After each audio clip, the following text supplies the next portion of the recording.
Assalamualaikum warahmatullahi ta'ala wabarakatuh. Ikhwani rahimakumullah. Kita sudah memasuki bulan suci Ramadan, bulan yang kita nanti-nantikan, bulan yang kita tunggu-tunggu.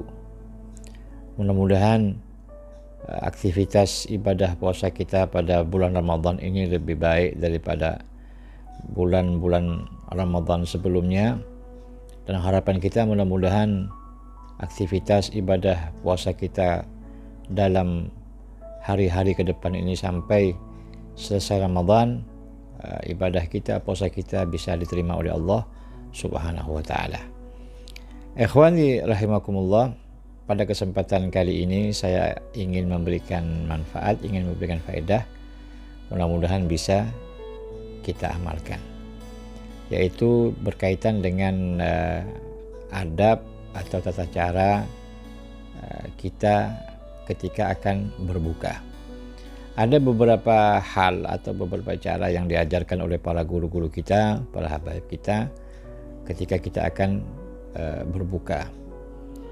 Salah satu di antaranya adalah ketika kita menunggu saat berbuka puasa, dianjurkan kita kumpul ya bersama dengan family, sanak handai tolan, bersama dengan keluarga, istri, anak, orang tua.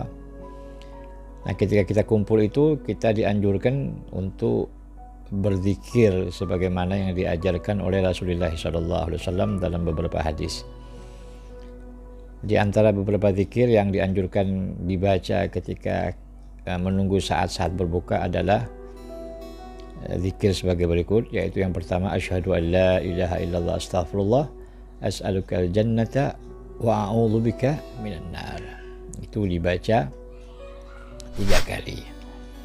Nah, kemudian dilanjutkan dengan doa Allahumma innaka afun tuhibbul afwa fa'fu anna. Itu dibaca 3 kali.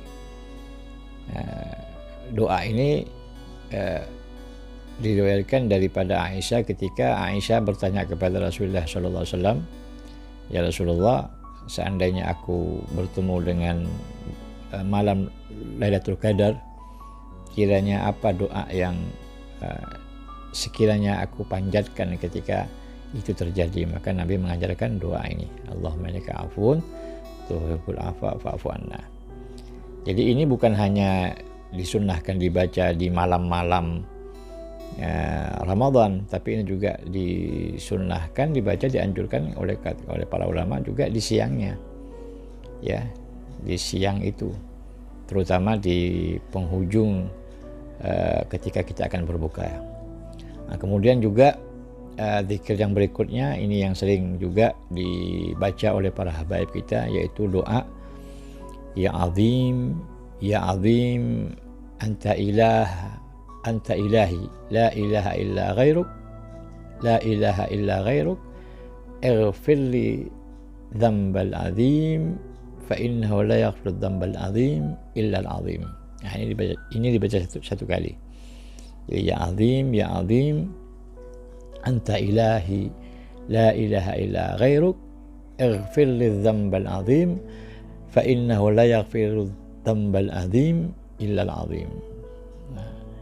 Nah, rentetan doa-doa ini, jadi asyhadu an la ilaha illallah ila akhir, kemudian Allahumma innaka afun tuhibbul afwa ila akhir, kemudian ya azim ini dibaca terus sampai menjelang atau sampai masuk waktu berbuka.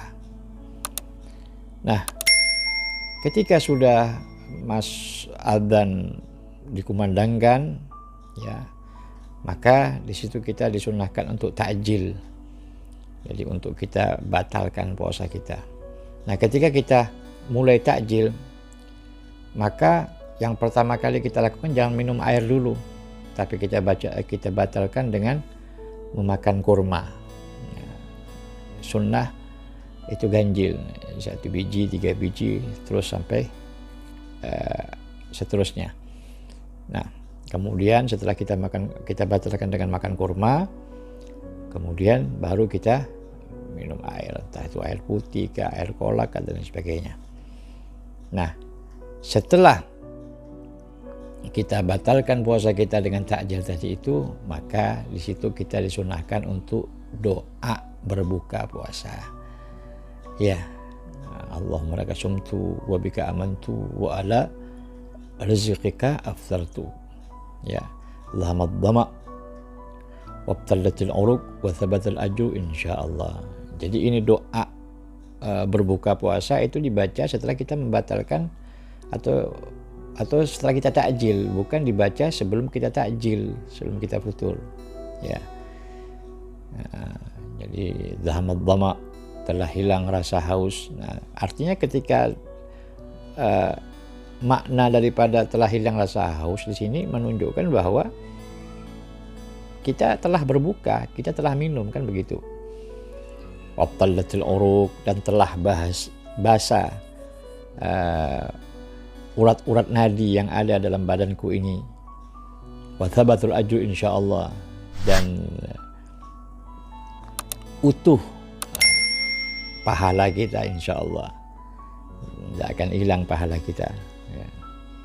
Kemudian baca juga Allahumma laka sumtu, ya Allah, untukmu aku berpuasa. Ya, Allahumma laka sumtu wa bika amantu, dan denganmu aku beriman.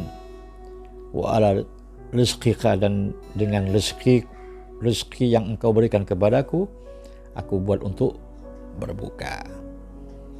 Nah, ikhwan rahimakumullah, setelah kita membaca doa berbuka puasa tadi itu, maka kita jangan fokus dengan kita makan sebanyak-banyaknya.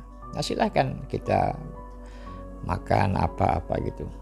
Tapi hendaknya setelah kita membaca doa berbuka puasa, kemudian kita lanjutkan lagi dengan doa yang memang Allah hadiahkan kepada kita, doa khusus yang ketika itu dibaca, doa kita akan diijabah oleh Allah Subhanahu wa taala. Karena dalam satu hadis dikatakan, lis-sha'im inda fitrihi da'watul mustajabat. Ya, untuk orang yang berpuasa ketika dia berbuka ada doa yang pasti diijabah oleh Allah Subhanahu wa taala. Jadi sayang kalau doa ini tidak kita pakai, doa ini tidak kita gunakan, karena pada saat itulah doa kita akan didengar oleh Allah dan akan diberikan kepada kita. Kita gunakan untuk berdoa kepada Allah. Ya, intinya kalau kata para guru-guru kami, kalau kita berdoa maka dahulukanlah doa-doa yang berkaitan dengan akhirat. Ya, kita minta kepada Allah anak-anak yang soleh, anak-anak yang berkah, minta kepada Allah ilmu laduni, minta kepada Allah sehat afiat dan lain sebagainya.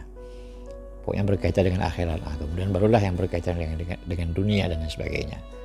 Jadi sayang kalau sampai ini doa tidak kita gunakan. Jadi setelah kita membaca doa berbuka puasa tadi itu yang dibaca setelah kita takjil, kemudian kita lanjutkan dengan doa yang kita gunakan untuk minta kepada Allah yang berkaitan dengan hajat kita. Nah, kemudian setelah itu barulah kita menunaikan sholat maghrib. Dan juga ikhwan rahimakumullah, jangan lupa juga ketika azan dikumandangkan, ya, jangan sampai kita lupa untuk menjawab kumandangnya azan. Nah, jangan lupa itu. Tetap disunnahkan ketika azan dikumandangkan, disunahkan kita untuk menjawab segala apa yang dilantunkan oleh muadzin tersebut. Karena sebagaimana yang saya dengar dari Sayyidil Habib Umar bin Hafid, orang yang ketika dia dikumandangkan azan kemudian dia sengaja tidak dia jawab itu azan, maka dikhawatirkan orang itu akan meninggal dalam keadaan su'ul khatimah waliyadzubillah. Na'am ikhwan rahimakumullah, inilah beberapa tips, beberapa tertib yang diajarkan oleh para guru-guru kita tentang tata cara bagaimana kita berbuka. Mudah-mudahan ini bermanfaat dan dapat diamalkan oleh kita sehari-hari, dan mudah-mudahan diterima oleh Allah Subhanahu wa taala. Na'am ikhwan rahimakumullah, mudah-mudahan bermanfaat. Ketemu lagi insyaallah pada faedah-faedah berikut yang berkaitan dengan puasa. Assalamualaikum warahmatullahi taala wabarakatuh.